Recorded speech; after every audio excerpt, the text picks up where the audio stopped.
crux of Web3 marketing is capturing and commanding attention. And in this market, where there are a plethora of projects, it's getting increasingly hard to stand out from the crowd, which is where your brand positioning comes in.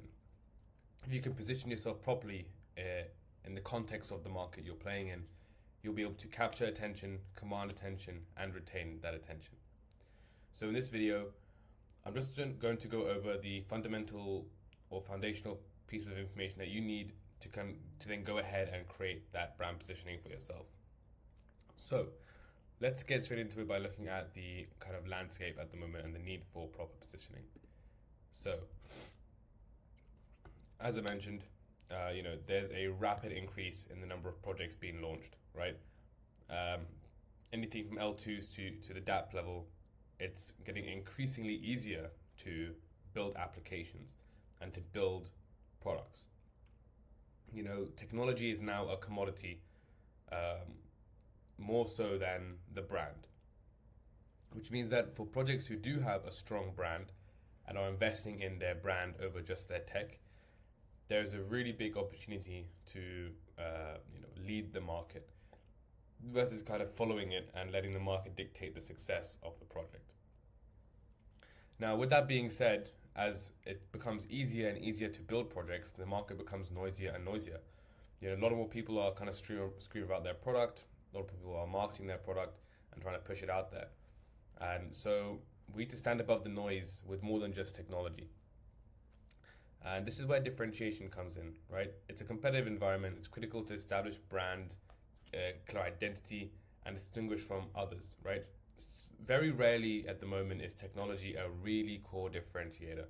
And if it is, then generally it's not put across in a way that is easy to digest for the everyday person, which for the most part, when you launch a token, you want the everyday person to understand. So our brand positioning is a key tool to achieve this unique position in the market and make our brand recognizable and resonate with our target audience. So why does positioning matter more than narratives, as we know that narratives run crypto, or so they say? Well, the common mistake is that Web3 brands attempt to attract attention through just spraying narratives out there that sound hot. And what this does is, it doesn't really do much.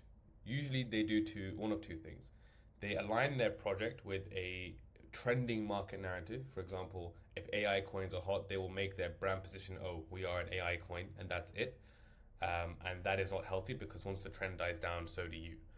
And the second is that they often use complex or trendy language to sound, new and sexy. However, again, this is only a short-term thing. If you really want to be in the market long-term, we can't let the market dictate our position. We need to define our position and not just bandwagon or flashy narratives.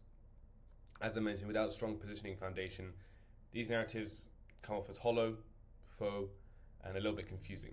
And they normally lack clear messaging that will allow us to connect with the audience. Again, if we're just bandwagoning of hype, we're not really connecting with anyone on a deeper level. So positioning defines what the brand stands for, what its main value is, and why it should matter to the audience. With a strong positioning, the narrative should naturally flow from it, and it will be easier to create narratives around it. And so with effective positioning, your narrative doesn't need to work as hard to stand out. It resonates deeply and the audience will grasp what the brand stands for and why it's relevant to them. I think the easiest way to think about it, and I'll get into this in the next video around this stuff, is that positioning is more factual and narrative is more emotional. And emotion is a spectrum. A lot of people believe that, if you're looking at a dev audience, they don't have emotions, it's all logical. Not to get into it too much, but again, when people think logically, they want to see a reason to trust something, and when they trust something, they feel safe, and that's some emotional response as well. So, narratives are more to dig into the emotion, and positioning is to more like, matter of fact, we are XYZ. Cool. So that's why positioning matters more than narratives. So what does this achieve for your brand, really? Well, first of all, it's clarity. A well-defined positioning statement turns complex ideas into simple, powerful messages that are easy to understand. It removes ambiguity, it allows people to quickly grasp what you do and who you are, and ultimately it allows us to frame ourselves in the eyes of the audience, and it allows us to kind of put ourselves where we think we should be. And what I mean by that is, if we don't have positioning, the market will just come up with what they think we should be. And we don't want that. We can't let the market dictate who we are. If we create our positioning and we kind of put our who we want to be associated with and kind of what type of market we want to play in, then we are defining the lens that people look through when they look at our brand. And secondly, it's cost effective. You know, this is a pretty underrated thing. When you target a specific audience with your relevant messaging and positioning, your resources are spent more effectively. You know, part of positioning is, sacrifice. We can't be positioned for everyone. So if we can position ourselves for a certain type of audience, we can also laser focus our resources, our messaging, our manpower, and this goes across marketing, BD, sales, whatever have you, to that audience. And we're more likely to attract those who engage with the brand, leading to higher quality interactions and lower cost of acquisition. Now, at the same time, it's also easier to attract attention when there's something more compelling about the position of the brand, but I'll get into this in the next video. I don't want to spill the beans too early. And ultimately, what these both lead to is mindshare. A strong brand position helps secure a unique spot in the minds of the audience relative to our competitors. And when done well, we can be memorable, we can build a perception that is synonymous with our brand, and we kind of can own that part of the market. And at the end of the day, as I mentioned, the crux of Web3 marketing at the moment is mindshare, especially when you're building a crypto native product. So with that in mind, what information do we need to kind of put these things together? Well, there's 4 foundations of effective positioning, and I think this is maybe a little bit poorly named. What I really mean is the 4 key foundational pieces of information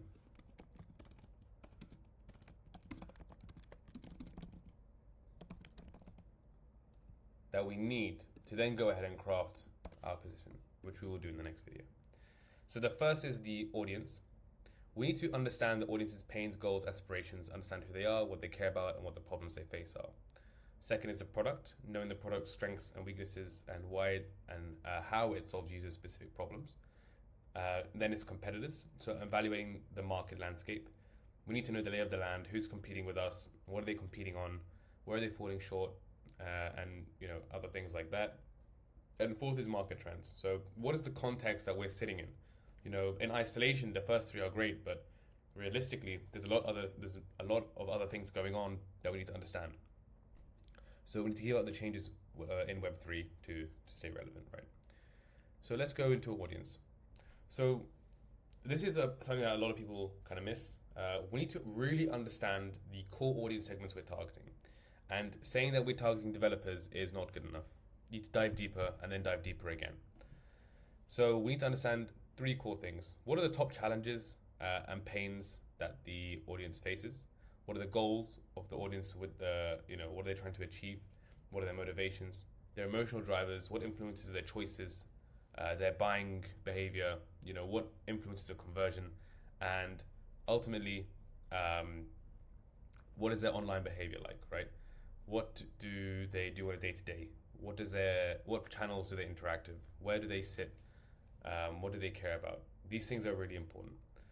And then from there, we can create audience profiles. For example, there's Mike. He's a Rust developer building DeFi apps on Solana, and he has a problem with XYZ, and our product should come in and fill that gap. So really creating audience personas that are deep enough for us to create deep messaging is really important.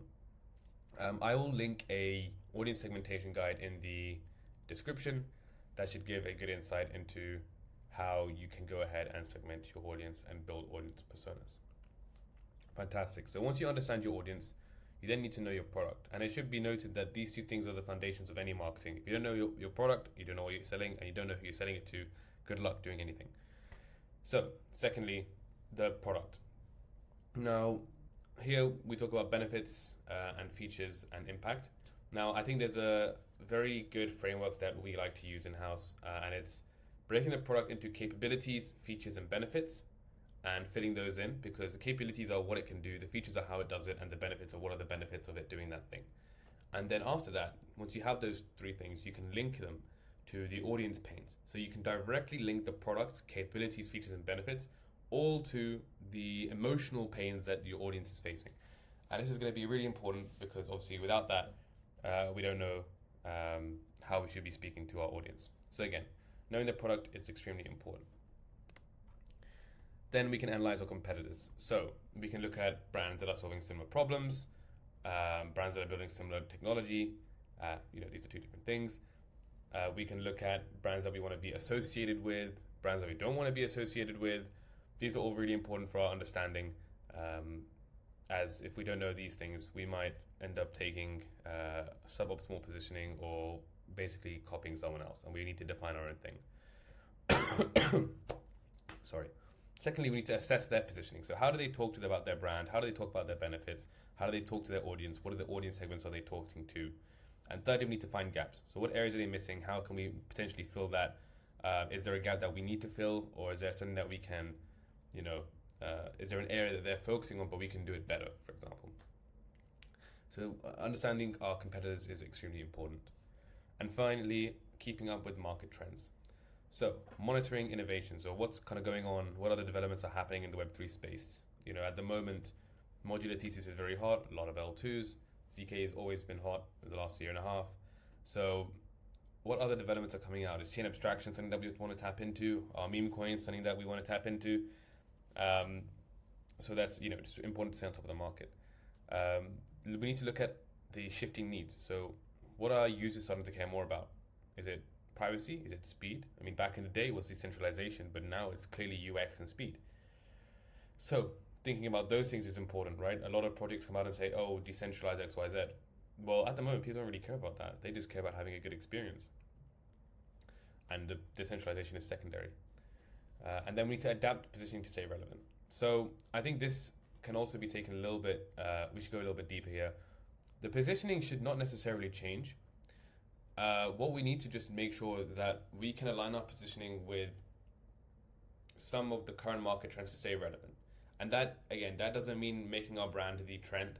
It just means that we can use our positioning in our brand and supplement it with what's kind of going on in the market. For example, if we have like a mini AI component and AI is hot, cool, let's start talking about it bit by bit, but we don't need to make it the whole brand.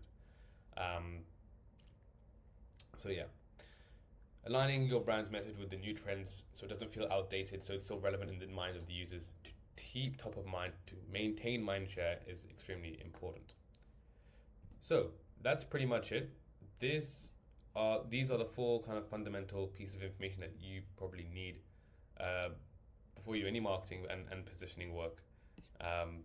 In the next video, I'm going to go over in a bit more detail how to kind of create your brand positioning with some ideologies and some questions you should probably be asking yourselves, and how you can kind of map that out and just give a bit more of an extensive look at brand positioning. So I hope you enjoyed this video. If you did, please feel free to give it a like, comment, subscribe, and share it with anyone you found you think it will be helpful for. In the description, I will drop a guide to audience segmentation and product mapping, which will help you kind of outline the audience segments and ideal client personas. As I mentioned, I hope you guys enjoyed the video, and I'll see you in the next one.